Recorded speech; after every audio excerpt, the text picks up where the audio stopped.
Les artères principales ont fière allure.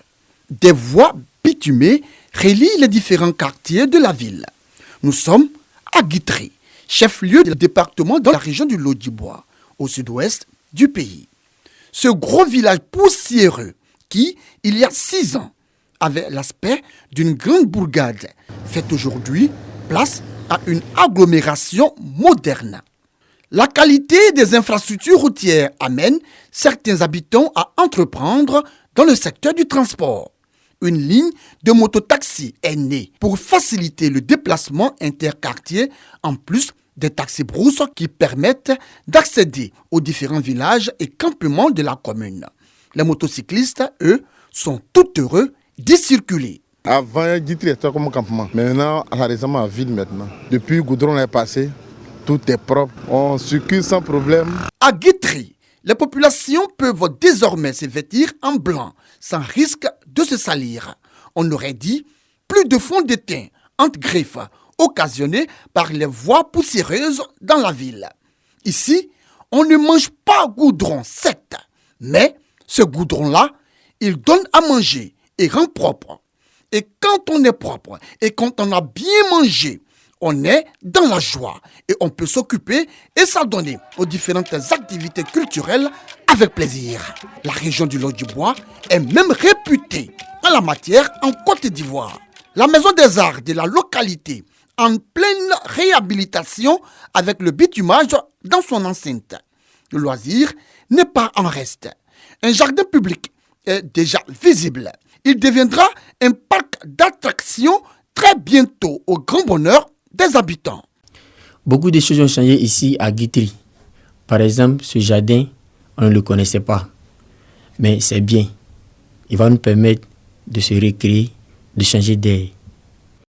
La tranquillité n'est possible dans cette métamorphose que si les biens et les personnes sont sécurisés.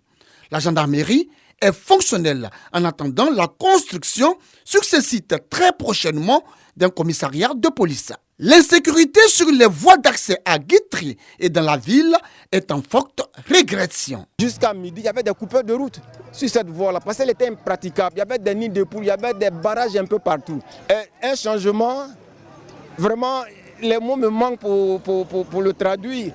Toutes ces activités culturelles et récréatives ne peuvent conduire qu'à la bonne santé des individus. Au niveau de l'hôpital général de la préfecture, des bâtiments apparaissent et cela s'accompagne d'une amélioration du plateau technique. Les patients s'en réjouissent. Quand j'étais petit, il y avait 2 bâtiments seulement. Il y avait le dispensaire et la maternité. Voilà, aujourd'hui, on voit qu'il y a plein de bâtiments et d'autres sont en construction. En tout cas, ça nous arrange. Parce qu'avant, on partait sur Divo. Et maintenant, si on a vu des chirurgiens ici, en tout cas, on dit merci à Dieu. La santé recouvrée grâce aux praticiens de la médecine moderne peut être entretenue très prochainement grâce à un complexe sportif en construction. Et derrière cette clôture en tôle, la présence d'un chantier. À cet endroit, sortira de terre un hôtel de ville où les tourtereaux pourront célébrer leur mariage dans un cadre agréable. Les autres administrés pourront y établir leurs actes administratifs. Tout ce changement est possible depuis 2018 grâce à la politique de développement du président de la République Alassane Ouattara et au lobbying du premier magistrat de la commune, Patricia Yao. La population a besoin d'un certain nombre de services sociaux de base qui n'existaient pas à Guitry, qui existaient de manière très infime. Et aujourd'hui, nous sommes en train de changer tout cela.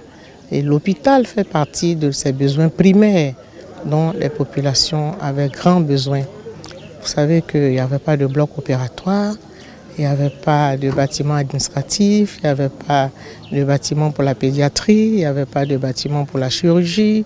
Tout cela manquait. L'hôpital n'était même pas clôturé. Nous avons fait des doléances auprès du ministre en charge de la Santé. Et aujourd'hui, nous avons obtenu tout cela. Et c'est ce qui est en train de se faire pour le plus grand bonheur des populations. Et depuis plus de 10 ans, nous travaillons à donner du travail aux jeunes, aux femmes pour leur autonomisation. Et nous avons pu négocier également avec le gouvernement pour implanter cette unité agricole d'origine israélienne Et cette unité-là permettra donc aux jeunes de se former au métier de l'agriculture, au métier moderne et pouvoir produire en grande quantité un certain nombre de produits vivriers, mais aussi être spécialisé dans la pisciculture et pouvoir devenir autonome. Guitry est donc sorti de sa léthargie et il y fait bon vivre.